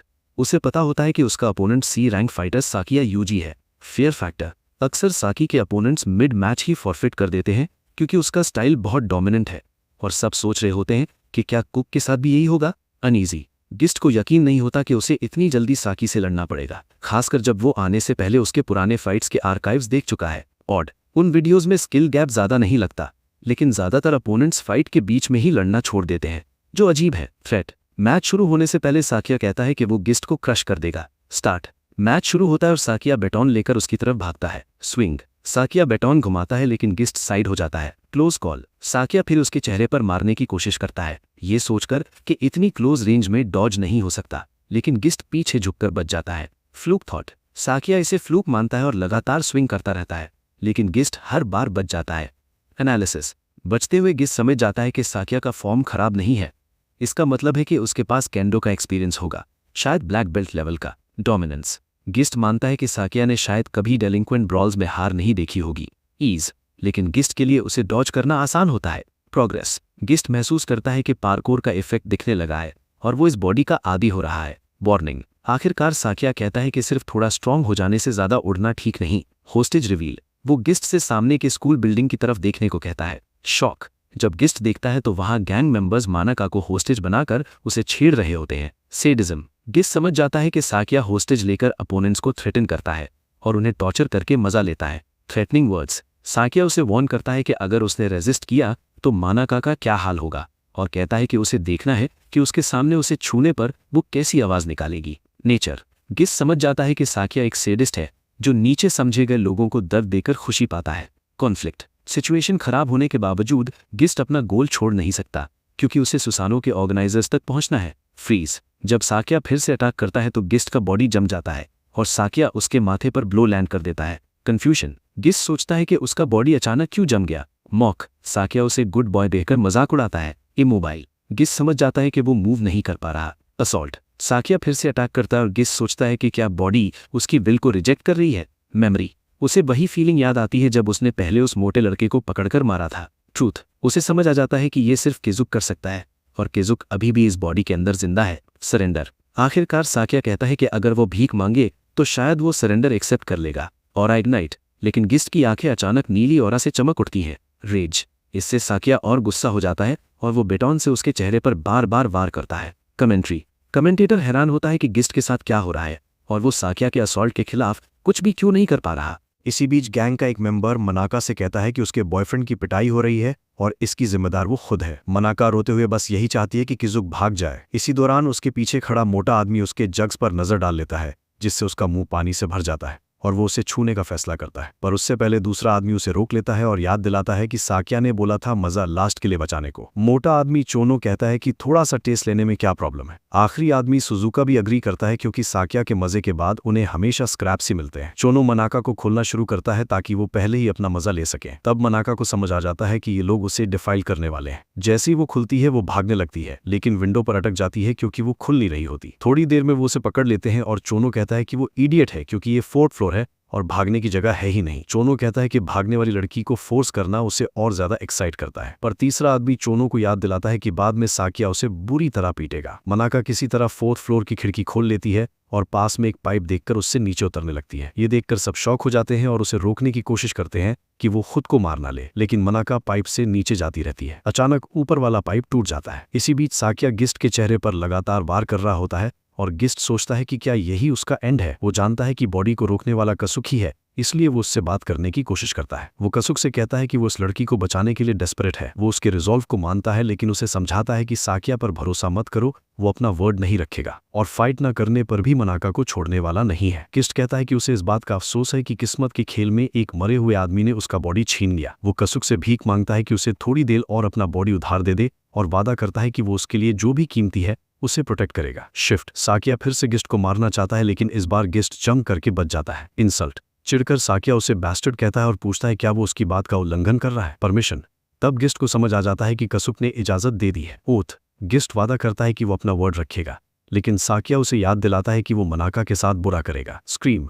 अचानक गिस्ट मनाका की चीख सुनता है जब पाइप झुक जाता है और वो सोचता है कि वो क्या कर रही है। इंस्टेंट एक्शन, वो तुरंत साकिया की तरफ दौड़ता है जो उसे मारना चाहता है लेकिन गिस्ट जंप करके उसे क्रॉस कर जाता है। फ्री फॉल, गिस्ट साकिया के पीछे लैंड करता है, रेलिंग पार करता है और सीधा 4th फ्लोर से कूद जाता है। कमेंटेटर पैनिक करता है पर फिर देखता है कि गिस्ट फायर होस पकड़े हुए लटका हुआ है। मिड एयर रेस्क्यू, जब मनाका का पाइप टूट जाता है और वो नीचे गिरने लगती है तब गिस्ट होस से स्विंग करके उसे हवा में ही पकड़ लेता है। स्कोल्डिंग, मनाका उसे देखकर शॉक हो जाती है लेकिन गिस्ट उसे रेकलेस कहता है। लैंडिंग, दोनों जमीन पर सेफली लैंड कर जाते हैं। काउंटर अटैक, पीछे से साकिया समझ जाता है कि सब बिगड़ चुका है और वो अपने सब आदमियों को एक साथ गिस्ट पर चढ़ाई का हुक्म देता है। कैलकुलेशन, गिस्ट सोचता है कि क्या वो इंजर्ड होते हुए 4 लोगों को संभाल पाएगा, वो भी मनाका को प्रोटेक्ट करते हुए। फर्स्ट स्ट्राइक, जैसे ही एक आदमी उस पर झपटता है गिस्ट उसके जबड़े पर पंच मारकर उसे बेहोश कर देता है। रूल ब्रेक, तभी एक आवाज गूंजती है कि ग्रुप में आकर 1-on-1 ब्रॉल करना स्ट्रिक्टली मना है। अथॉरिटी, वो आदमी पूछता है कि इसका मतलब क्या है और क्यों लोग एक सिंपल स्ट्रीट फाइट में घुस रहे हैं। रिकॉग्निशन, गिस्ट को समझ आ जाता है कि हुड पहने जो आदमी उनसे सवाल कर रहा है वो तीशी है और वो सोचता है कि वो यहाँ क्यों है। क्वेश्चन, गिस्ट उससे पूछता है कि वो यहाँ क्या कर रहा है लेकिन तीशी बैटल स्टांस ले लेता है और कहता है बाद में बात करेंगे। वेपन्स आउट, सुजुका नाइफ निकालकर गिस्ट पर वार करता है जबकि चोनो कुर्सी से उन्हें रैम करने की कोशिश करता है ताकि मनाका को छीन सके। एरियल मूव, चोनो के सिर के ऊपर से जंप कर जाता है और तीशी से कहता है कि मनाका को लेकर भाग जाए। प्रोटेस्ट, मनाका कहती है कि किसुक के लिए अकेले लड़ना बहुत खतरनाक है पर तीशी उसे पकड़कर भागने लगता है। डेट, गिस्ट उसे कहता है कि वो उसका एहसान मानेगा। कंसर्न, मनाका चिल्लाती है कि तीशी उसे छोड़ दे ताकि किजुकी को चोट न लगे। फर्म, तीशी कहता है कि वो सिर्फ बीच में रुकावट बनेगी और अगर उसे किजुकी की परवाह है तो सिर्फ भागने पर ध्यान दे। कंफ्यूज्ड, मनाका पूछती है कि वो कौन है और वहां क्यों था। एक्सप्लेनेशन, तीशी बताता है कि वो गिस्ट का एक छोटा सा कर्ज चुका रहा है और वो जानता था कि उसका ओपोनेंट बहुत बदनाम आदमी है। सस्पेशन, वो बताता है कि वो मैच स्ट्रीम कर रहा था और उसने नोटिस किया कि मैच के दौरान कुकी बिल्कुल डॉज नहीं कर रहा था। डर्टी प्ले, इसीलिए उसे शक हुआ कि साकिया गंदी टैक्टिक्स यूज कर रहा है और वो गाड़ी लेकर यहाँ आ गया। हैंड ऑफ, तीशी मनाका को गाड़ी में बिठा देता है। प्ली, मनाका उससे कहती है कि उसे छोड़कर के की मदद करे क्योंकि वो 3 लोगों से अकेले नहीं लड़ पाएगा। प्रॉमिस, पर तीशी कहता है कि यही कुकी का ऑर्डर था और वो गाड़ी चला देता है। बेंच अटैक, इसी बीच चोनो आयरन बेन से गिस्ट को कुचलने की कोशिश करता है लेकिन गिस्ट बच जाता है और ड्रोन्स सब रिकॉर्ड कर रहे होते हैं। बर्स्ट, पल भर में गिस्ट डिस्टेंस कवर करके अपना घुटना चोनो के सीने में घुसा देता है और उसे जमीन पर गिरा देता है। नाइफ रश, सुजुका चाकू लेकर दौड़ता है लेकिन गिस्ट उसे बेंच में चाकू घुसाने पर मजबूर कर देता है। फिनिशर, उसके बाद वो सुजुका के चेहरे पर लात मारकर उसे भी बेहोश कर देता है। कमेंट्री हाइप, कमेंटेटर गिस्ट की स्पीड और एनवायरनमेंट के हिसाब से अडैप्ट करने की तारीफ करता रहता है। रेज, बाद में साकिया देखता है कि उसके सारे आदमी बेहोश पड़े हैं और वो उन्हें यूजलेस ट्रैश कहता है। ड्यूअल, गिस्ट उसकी तरफ मुड़कर कहता है कि अब सिर्फ वही बचा है और उसे आने को कहता है। टॉन्ट, गिस्ट साकिया से पूछता है कि क्या वो इंजर्ड आदमी से भी डर रहा है या बिना लेवरेज के अब कावड़ बन गया है। प्रोवोक्ड, चिढ़कर साकिया बटन लेकर उस पर दौड़ता है। ट्रैप, गिस्ट जानबूझकर उसे प्रोवोक करता है और उसे पास आने देता है। साइकोलॉजी, वो जानता है कि साकिया का बिगड़ा हुआ सेल्फ एस्टीम इतना फ्रजाइल है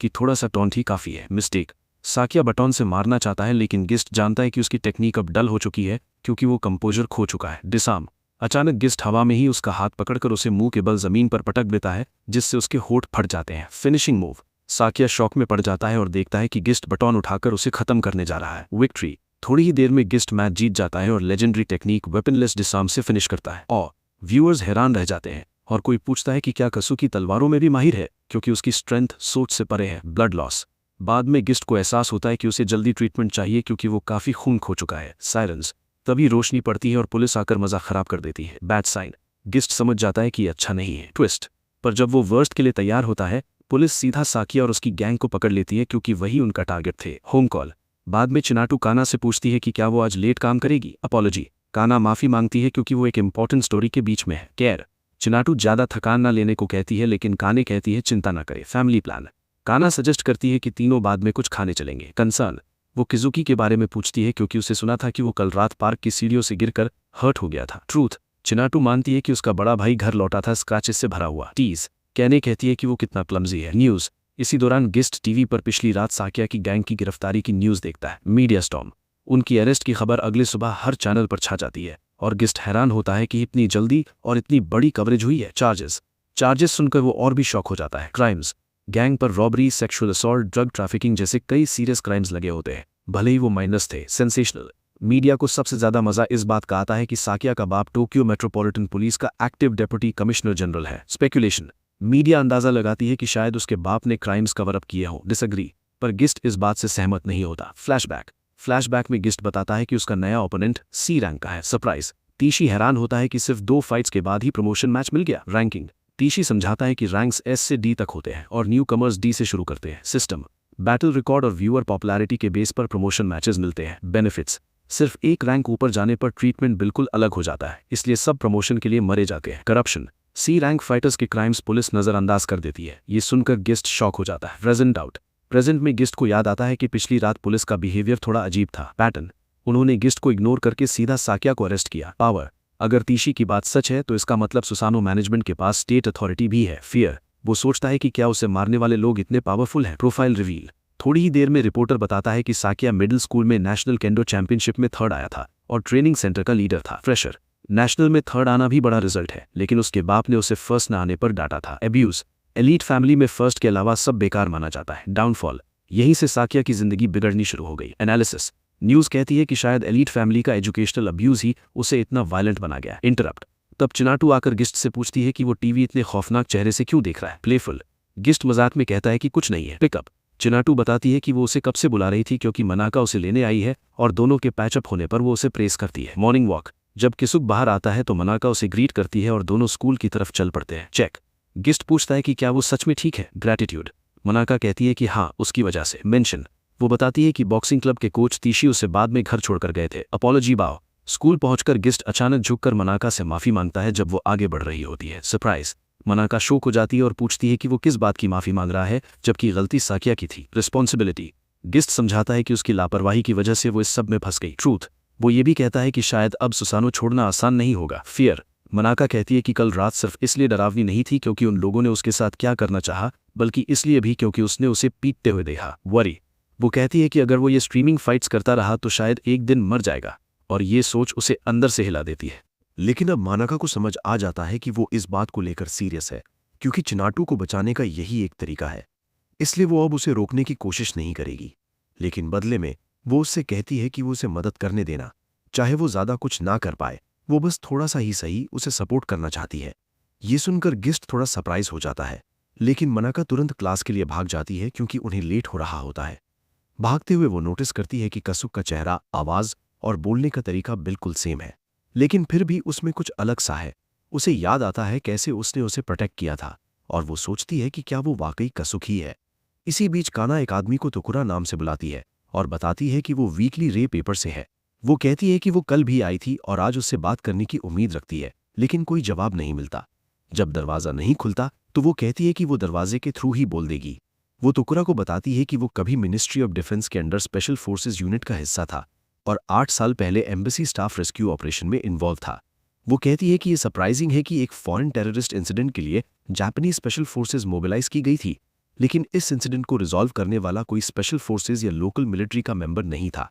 वो सिर्फ एक अकेला ऑपरेटिव था, और उसके बारे में एक अफवाह है जो किसी मेडअप कहानी जैसी लगती है, किसी गिस्ट नाम के आदमी की। वो कहती है कि वो काफी टाइम से इस आदमी की इन्वेस्टिगेशन कर रही है। तभी अचानक दरवाजा खुल जाता है और तोकुरा पूछता है कि वो गोस्ट के बारे में मिलने वाली इन्फॉर्मेशन का क्या करेगी। बाद में तोकुरा उसे अंदर आने देता है और कहता है कि वो काफी इंप्रेसिव है, क्योंकि मुरापुमो जैसी यूनिट को ढूंढना आसान नहीं था जो ऑफिशियली एग्जिस्ट ही नहीं करती। काना पूछती है कि क्या मुराकुमो एक स्पेशल फोर्सेज यूनिट थी जो मिनिस्ट्री ऑफ डिफेंस ने स्पेशली बनाई थी। तोकुरा बताता है कि ये नाम उस डिवाइन सूट से लिया गया था जो देश की रक्षा करती है, लेकिन उसके हिसाब से वो डिवाइन नहीं थे, ना ही एक बेकार ब्लंट ब्लेड से ज्यादा यूजफुल। वो डॉर्निया इंसिडेंट का जिक्र करता है जहां वो so called high level political considerations की वजह से कुछ नहीं कर पाए। काना पूछती है कि क्या ये डॉर्निया के रेयर अर्थ डिपॉजिट्स की माइनिंग राइट्स पर चल रही पावर स्ट्रगल की वजह से था। तोकुरा इस बात से इंप्रेस्ड होता है कि उसने इतनी रिसर्च की है। 8 साल पहले रिपब्लिक ऑफ डॉर्निया में तोकुरा जो स्क्वाड लीडर था, बेस से पूछता है कि वो और कितनी देर वेट करेंगे जब हॉस्टेजेस की जान खतरे में है। उस वक्त डॉर्निया के रेयर अर्थ एलिमेंट्स अभी अभी डिस्कवर हुए थे। डॉर्निया के पास उन्हें माइन करने की टेक्नोलॉजी नहीं थी, इसलिए मेजर पावर्स के बीच माइनिंग राइट्स को लेकर एक साइलेंट स्टैंड ऑफ चल रहा था। कॉम्स पर लेफ्टिनेंट तोकुरा को कहा जाता है कि ज्यादा बोलने से बचे, क्योंकि हायर अप्स का डिसीजन फाइनल है। जो देश माइनिंग राइट्स चाहते थे वो नहीं चाहते थे कि जापान टेररिस्ट इंसिडेंट सॉल्व करके क्रेडिट ले जाए। इसलिए उनकी यूनिट को वहीं रुकना पड़ा, चाहे वो सामने हॉस्टेजेस की जान बचा सकते थे। तभी तुकुरा का एक आदमी बताता है कि एम्बेसी से कम्युनिकेशन रिस्टोर हो गया है। बताया जाता है कि सारे टेररिस्ट्स सबड्यू हो चुके हैं और हॉस्टेजेस सेफ है। ये सुनकर तुकुरा और उसके आदमी शॉक हो जाते हैं, क्योंकि किसी और यूनिट के असॉल्ट की कोई खबर नहीं थी। तभी एक आदमी बिल्डिंग की छत पर दिखता है, जो बिल्कुल एक भूत जैसा लगता है।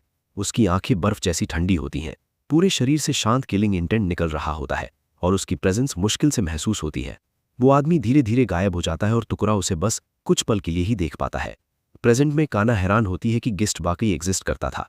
वो खुशी जताती है कि आखिरकार उसे पहले आदमी की गवाही मिल गई जिसने गिस्ट को देखा था, लेकिन तुकुरा उसे रोक देता है और कहता है कि उसने उसे गिस्ट के बारे में बात करने के लिए अंदर नहीं बुलाया था, बल्कि वार्निंग देने के लिए। ये सुनकर काना कंफ्यूज हो जाती है। तुकुरा कहता है कि वो खुद मिनिस्ट्री ऑफ डिफेंस के स्पेशल फोर्सेस का मेंबर रह चुका है, एक एलीट बैकग्राउंड के साथ, लेकिन उसकी तरह अगर वो आगे बढ़ी तो वो भी एक बेकार जॉबलेस मिडिल एज्ड इंसान बन जाएगी। वो बताता है कि वो एक गंदे से सस्ते अपार्टमेंट में बस किसी तरह अपनी सेवरेंस पेपर जी रहा है और ये सब उसके साथ गिस्ट की वजह से हुआ। वो कहता है कि अगर वो गिस्ट के मामले में पड़ी तो उसका भी वही हाल होगा। वो उससे कहता है कि अपने और अपने परिवार के लिए इन्वेस्टिगेशन छोड़ दे। मुड़ते हुए काना मानता है कि दुनिया में कुछ चीजें होती हैं जिन्हें छेड़ना नहीं चाहिए, लेकिन वो सच सामने आए बिना रुक नहीं सकती, क्योंकि जिसने उसकी बहन की जान ली शायद वो गिस्ट से जुड़ा हो। ये सुनकर तुकुरा बिल्कुल चुप रह जाता है। कुछ देर बाद दो आदमी बात कर रहे होते हैं कि उनके एक्सपेरिमेंट की प्रोग्रेस अच्छी नहीं रही। न्यू ड्रग का कंपैटिबिलिटी रेट टेस्ट सब्जेक्ट्स के बीच कंसिस्टेंट नहीं है। उनमें से एक कहता है कि हायर अप्स पर प्रेशर डालकर स्पेसिमेंस की संख्या बढ़ानी चाहिए। दूसरा आदमी पूछता है कि वो अब तक ओरिजिन क्यों नहीं ढूंढ पाए। इसी बीच पास में एक औरत फ्लोर वैक्यूम कर रही होती है। एक आदमी उसे डांटकर दूर जाकर काम करने को कहता है। वो औरत तुरंत माफी मांगकर चली जाती है। दूसरा आदमी कहता है कि आउटसाइडर्स के आसपास ऐसी बातें नहीं करनी चाहिए। वो दोनों सिक्योर पैसेज में चले जाते हैं, लेकिन सफाई करने वाली औरत काम करती रहती है।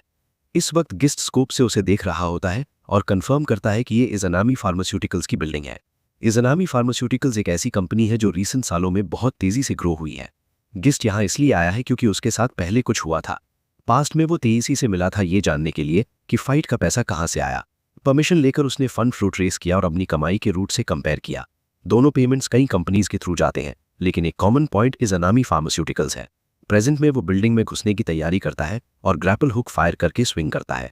उसे उम्मीद है कि यहीं उसे उस आदमी के बारे में इन्फो मिलेगी जिसने गिस्ट को मारा था। फ्लैशबैक में एक औरत सिस्टम हैक करने की कोशिश करती है और कहती है कि सिक्योरिटी काफी स्ट्रांग है। आखिरकार वो हैक कर लेती है और मिलिट्री फैसिलिटी का ब्लूप्रिंट निकाल लेती है। ये 7 साल पहले की बात है। वो गिस्ट की तरफ मुड़ती है और वो उसे अमीन कहकर बुलाता है। कहता है कि वो हमेशा की तरह शार्प है। वो मजाक में कहती है कि उसे और तारीफ करनी चाहिए। वो कहती है कि जब तक उसके पास उसका स्पेशल हैकिंग टूल उज़ूमे है वो सब खुद कर सकता है। वो उसे डार्क वेब का पासवर्ड भी दे देती है जहां प्रोग्राम रखा है। गिस्ट हैरान होता है कि क्या वो श्योर है, क्योंकि यही उसकी कमाई का जरिया है। अमीन कहती है कि उसके बेस्ट कस्टमर के मर जाने से बड़ा नुकसान और क्या होगा। वो उसे इस टूल से अपनी सर्वाइवल रेट थोड़ी सी भी बढ़ा लेने को कहती है। गिस्ट उसका शुक्रिया अदा करता है। वो उसका हाथ छूती है जिससे गिस्ट अनकंफर्टेबल हो जाता है। तभी किसी और लड़की का हाथ अमीन के सिर पर पड़ता है। वो अमीन को याद दिलाती है कि वो हमेशा कहती है टीचर के ज्यादा पास मत रहा कर। दोनों लड़कियां इस बात पर झगड़ने लगती हैं कि कौन छोटी है और कौन नहीं। प्रेजेंट में गिस्ट अमीन की टूल से इज़नामी बिल्डिंग के ब्लूप्रिंट्स निकाल लेता है। अमीन एक इन्फॉर्मेंट है जिसकी नेशनैलिटी और एज अननोन है, लेकिन उसकी इन्फॉर्मेशन प्रोसेसिंग एबिलिटी लाजवाब है। पास्ट में वो कई बार गिस्ट की जान बचा चुकी है। उज़ूमे से गिस्ट पता लगाता है कि टॉप फ्लोर पर पावर कंजम्पशन बाकी फ्लोर से ज्यादा है। इसका मतलब है कि वहां कुछ ना कुछ जरूर है। वो टॉप फ्लोर पर पहुंचकर दरवाजा अनलॉक करता है। अंदर जाकर वो कई कैप्सूल्स देखता है और उस पिन पर वही मिस्टीरियस लोगो देखता है जो उसके किलर के पास था। जैसे ही वो एक कैप्सूल छूता है, कोई उस पर चाकू से वार करता है, लेकिन वो जंप करके बच जाता है। जमीन पर लैंड करते ही वो सोचता है कि उसे अटैकर की प्रेजेंस कैसे महसूस नहीं हुई। उसे समझ आ जाता है कि अटैकर नाइफ में प्रो है। अटैकर फिर से चढ़ाई करता है और गिस्ट कई बार डॉज करके पीछे हटता है। वो नोटिस करता है कि उसके मूवमेंट्स अजीब पर जान पहचान वाले हैं। अटैकर फिर से पास आ जाता है। तभी एक स्टन ग्रेनेड गिरता है। सफाई करने वाली औरत गिस्ट का हाथ पकड़कर उसे खींच लेती है। वो उसे गार्बेज डिस्पोजल हैच में फेंक देती है और दोनों पास के डंपस्टर में गिर जाते हैं। वो उसे इडियट कहती है और बोलती है कि उसे अपना प्रेशियस एस्केप रूट यूज करना पड़ा। वो फ्रस्ट्रेट होकर कहती है कि दुश्मन के अंदर घुसने के लिए उसने इतनी मेहनत की थी और अब सब बेकार हो गया। गिस्ट उसका चेहरा देखकर शॉक हो जाता है और फिर उसका नाम ले लेता है। ये सुनकर अमीन हैरान हो जाती है। थोड़ी देर बाद अमीन गिस्ट को अपनी गाड़ी में ले जाती है। वो कहती है कि इतना पतला सा इडियट गिस्ट हो ही नहीं सकता। उसका गिस्ट ज्यादा हैंडसम, सेक्सी और कूल था। तब गिस्ट एक स्पेसिफिक कोड बोलता है। अमीन कंफ्यूज हो जाती है तो वो कहता है कि ये वही पासवर्ड है जो उसने दिया था। वो बताता है कि उसने उज़ूमे यूज करके टूल डाउनलोड किया था। वो कहता है कि उसने उस सिली पासवर्ड पर आंखें घुमाई थी। अमिन उसे घूर कर देखती रह जाती है। वो कंफर्म करने के लिए पूछती है कि उसके फर्स्ट लव का नाम क्या था। वो उसे नाम बता देता है। तो वो पूछती है क्या उसे वो गाना याद है जो उसने उसकी फ्यूनरल पर बजाया था। वो भी बता देता है। तो वो पूछती है पासवर्ड के लास्ट डिजिट्स का मतलब क्या है। वो कहता है कि वो उस दिन की डेट है जब वो दोनों पहली बार मिले थे। ये सुनते ही अमानी चीख पड़ती है और स्टीयरिंग पर से कंट्रोल खोने लगती है। बात यह है कि टेररिज्म और मिलिट्री कॉन्फ्लिक्ट पूरी दुनिया की प्रॉब्लम है। गोस्ट स्पेशल एजेंट्स जैसे गेस्ट इन्हें छुपके से सॉल्व करते हैं। भूतों की तरह उनके होने का किसी को पता नहीं चलना चाहिए। लेकिन भूतों को हेल्पर्स चाहिए होते हैं। इंफॉर्मेशन ब्रोकर्स जैसे अमानी, गनस्मिथ्स और सप्लायर्स अक्सर यही लोग होते हैं जो गिस्ट की असली पहचान जानते हैं। थोड़ी देर बाद वो सबवे में एंटर करते हैं और गिस्ट येन के बारे में पूछता है। अमानी बताती है कि पुराना गनस्मिथ मर चुका है। गिस्ट ओलिविया ब्लिट्स और स्टीवन लेकिक के बारे में पूछता है। अमानी बताती है कि CIA वाली और उसके दोनों सबॉर्डिनेट सब मर चुके हैं। गिस्ट को समझ आ जाता है कि उसके मरने के सिर्फ 5 साल बाद ही उसके ज्यादातर हेल्पर्स खत्म हो चुके हैं। अमानी कहती है कि उससे जुड़े लोग लगभग सब चले गए हैं। गिस्ट समझ जाता है कि उन लोगों ने उसे मारा और उसके किलर की ऑर्गेनाइजेशन में शामिल हो गए। गिस्ट पूछता है कि वो खुद कैसे सेफ रही। अमानी कहती है कि उसे मारना आसान नहीं है। वो बताती है कि गिस्ट से जुड़ी एक और शख्स अभी जिंदा है। वो टुकुरा का नाम लेती है, जिसे वो जापानीज करी गर्ल कहती है, एक हॉट ब्लडेड लेडी जिसे गिस्ट थोड़ा पसंद करता था। गिस्ट के मरने के बाद उस पर पैसा घोटाले का इल्जाम लगा और उसे निकाल दिया गया। इसी बीच काना टुकुरा के घर से निकलती है। सबवे में अमानी कहती है कि टुकुरा ऐसा कर ही नहीं सकती थी क्योंकि वो बहुत स्ट्रेट फॉरवर्ड थी, इसलिए उसे फंसाया गया होगा। अमानी उन्हें हाइड आउट ले जाती है और बताती है कि ये बंकर पैसिफिक वॉर के फाइनल फिनलैंड बैटल के लिए बना था। मैप पर ना होने की वजह से देश भूल चुका है कि ये जगह एग्जिस्ट करती है। वो बेड पर कूद जाती है और कहती है कि भागते भागते आखिरकार यहीं आ गए। फिर वो कहती है कि सिर्फ एक ही शख्स है जिसे गिस्ट सबसे ज्यादा प्रोटेक्ट करना चाहता है। वो कहती है कि अगर उसने उनके या बाकी मरे हुए साथियों के लिए माफी मांगी तो वो बहुत गुस्सा होगी। गिस्ट मीना के बारे में पूछता है। अमानी कहती है कि वो मिसिंग है क्योंकि अगर वो मरी होती तो उसके डेटाबेस में होती। वो कहती है मीना जिंदा है और आसानी से मरने वाली नहीं है क्योंकि वो गिस्ट की अकेली अप्रेंटिस थी। वो उसे सॉफ्ट ड्रिंक देती है और कहती है माइनर्स बूज नहीं पी सकते। वो पूछती है कि 5 साल बाद वो हाई स्कूलर कैसे बन गया। गिस्ट टॉपिक बदल देता है और इज़नामी के बारे में पूछता है। अमानी कहती है इज़नामी का सिस्टम रॉक सॉलिड है और इजीली हैक नहीं होता। ये गिस्ट को हैरान करता है। अमानी मानती है कि इसने उसका ईगो तोड़ दिया। वो कहती है कि उसने 3 महीने तक क्लीनिंग लेडी बनकर काम किया लेकिन कुछ हासिल नहीं हुआ। आखिर वो कहती है कि पास जाने का एक ही तरीका है, सुजानो के रैंक्स चढ़ना और चैंपियन बनना। इसी दौरान गिस्ट का किलर अपने गार्ड और गिस्ट के बीच हुई फाइट की रिकॉर्डिंग देख रहा होता है। गिस्ट की स्किल्स उसे इंप्रेस करती हैं। वो सोचता है ये कौन है और बिना सिक्योरिटी या गार्ड को नोटिस हुए टॉप फ्लोर तक कैसे पहुंच गया। वो अपने गार्ड, जो असल में एक औरत है, से कहता है कि नेक्स्ट टाइम उसे अच्छे से ट्रीट करे। वो मानता है कि इसका फाइट स्टाइल उस आदमी जैसा है जिसे वो पहले जानता था। वो उंगलियों से स्क्रीन तोड़ देता है और कहता है इन्वेस्टिगेशन शुरू करनी होगी। कुछ देर बाद मनका चिनातू को मैथ पढ़ा रही होती है और चिनातू आसानी से समझ लेती है। चिनातू कहती है मनका बहुत अच्छी टीचर है क्योंकि उसके भाई के साथ इतना ईजी नहीं होता। वो कहती है कि उसका भाई आजकल बिजी रहता है। वो कहती है कि उसे लगता है उसका बड़ा भाई थोड़ा बदल गया है। वो सोचती है क्या उसकी वजह से भाई खुद को ज्यादा पुश कर रहा है। उसे लगता है जैसे उसका भाई उससे दूर जा रहा हो। मनका कुछ नहीं कहती क्योंकि वो जानती है चिनातू बिल्कुल सही सोच रही है। वो जानती है कि किसुक चिनातू के लिए लड़ रहा है। वो चिनातू का हाथ पकड़कर कहती है सब ठीक है। वो याद दिलाती है कि किसुक उसका भाई है और कहीं नहीं जा रहा। मनका डिसाइड करती है कि वो किसुक को सपोर्ट करेगी, चाहे वो खुद को वीक और अनरिलायबल मानती हो।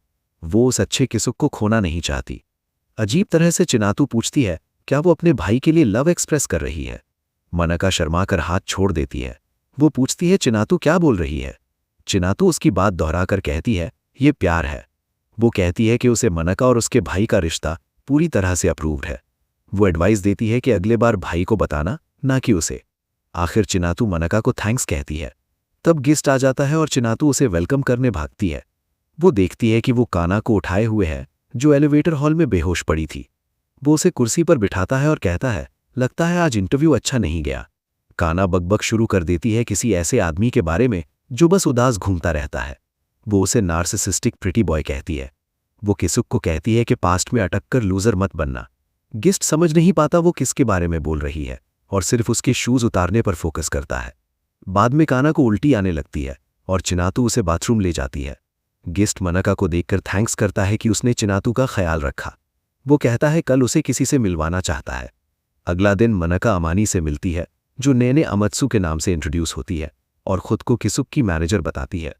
टीशी समझाता है कि सी क्लास पहुंचते ही अर्निंग्स कई गुना बढ़ जाती हैं, लेकिन उन्हें खुद फाइट्स मैनेज करनी होती है, इसलिए फाइटर्स मैनेजर्स रखते हैं और सी रैंक वाले क्लैन बना सकते हैं। गिस्ट रिस्पेक्ट से टीशी से अपने क्लैन में शामिल होने को कहता है। टीशी कहता है वो मन से पहले ही ज्वाइन कर चुका है। मनका पूछती है अमानी कौन है। अमानी गिस्ट का हाथ पकड़कर कहती है कि वो एक ही फेट से जुड़ी है। मनका हैरान हो जाती है। तब गिस्ट के फोन पर नोटिफिकेशन आता है और वो जवाब नहीं दे पाता। उसे पता चलता है उसका अगला ओपोनेंट डिसाइड हो चुका है। इसी बीच सुमो सेंटर के बैकरूम में 3 आदमी एक आदमी को गिराने की कोशिश करते हैं, लेकिन वो हिलता भी नहीं। उसका नाम राशिंदो होता है। मैनेजर बताता है कि अगला ओपोनेंट एक सुपर रुकी है जो जल्दी सी रैंक पहुंचा है। राशिंदो खुश हो जाता है। बाद में क्लैन पुराने स्कूल बिल्डिंग की बॉक्सिंग क्लब रूम में मिलता है। टीशी इसे क्लैन मीटिंग प्लेस बनाने का सजेशन देता है। आखिर सब मिलकर बॉक्सिंग क्लब रूम साफ करते हैं। सफाई करते हुए अमन गिस्ट से कहती है कि अगर वो अपनी कहानी में ज्यादा डिटेल देने लगे तो उसमें गलतियां आने लगेंगी। पिछली रात गिस्ट और अमन ने अपने फ्यूचर प्लान्स डिस्कस किए थे। फ्लैशबैक में गिस्ट उसे बताता है कि वो सुसानो का चैंपियन बनना चाहता है और पूछता है कि क्या उसे पता है कि उस पोजीशन पर पहुंचने के बाद क्या होता है। अमन कहती है कि सड़कों पर सुनी बातों के मुताबिक सुसानो की मैनेजमेंट उस वक्त उसकी कोई भी विश पूरी कर देती है। अपेरेंटली जापानीज मिथोलॉजी के हिसाब से इज़नामी और सुसानो पेरेंट और चाइल्ड गॉड्स है। अमनी बताती है कि उसने ऐसी इन्फॉर्मेशन हासिल की है जो कंफर्म करती है कि दोनों कंपनीज आपस में कनेक्टेड है। इज़नामी में इन्फिल्ट्रेट करने के अपने एक्सपीरियंस के बेस पर उसे लगता है कि अपनी ऑर्गेनाइजेशनल पावर के चलते वो कोई भी विश पूरी कर सकते हैं। इसमें कुछ क्रेडिबिलिटी है। गिस्ट मानता है कि अगर वो पुलिस और गवर्नमेंट को कंट्रोल कर सकते हैं तो ये बात सच हो सकती है। बाद में अमनी बताती है कि उनके यूजुअल मेथड से उनके सिस्टम को हैक करना मुश्किल होगा, इसलिए वो ऑर्गेनाइजेशन को खुद उनके पास आने देगी। गिस्ट कहता है कि ये इतना आसान नहीं होगा। अमन मानती है कि आज तक कोई फाइटर सुसानो का चैंपियन नहीं बना है, लेकिन वो पूछती है कि क्या कभी उन दोनों ने कोई मिशन फेल किया है। प्रेजेंट में अमन मानती है कि ये नेक्स्ट फाइट प्रॉब्लम बन सकती है, भले ही उसने पहले कहा था कि वो कभी मिशन फेल नहीं हुए। रिशिंदो का साइज अनएक्सपेक्टेड था, जो एक एक्टिव सूमो रेसलर है और मकुची रेसलर भी। मनाका पूछती है कि मकुची क्या होता है, तो तेशी एक्सप्लेन करता है कि सूमो में लगभग 600 रेसलर्स होते हैं। टॉप डिवीजन के टॉप 42 रेसलर्स मकुची कहलाते हैं।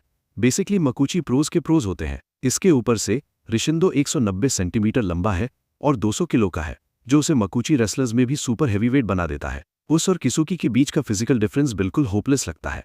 तेशी गिस्ट को बताता है कि सी रैंक से उसके पास मैच रिफ्यूज करने का राइट होता है, लेकिन इससे पॉइंट्स का नुकसान और डिमोशन का रिस्क होता है।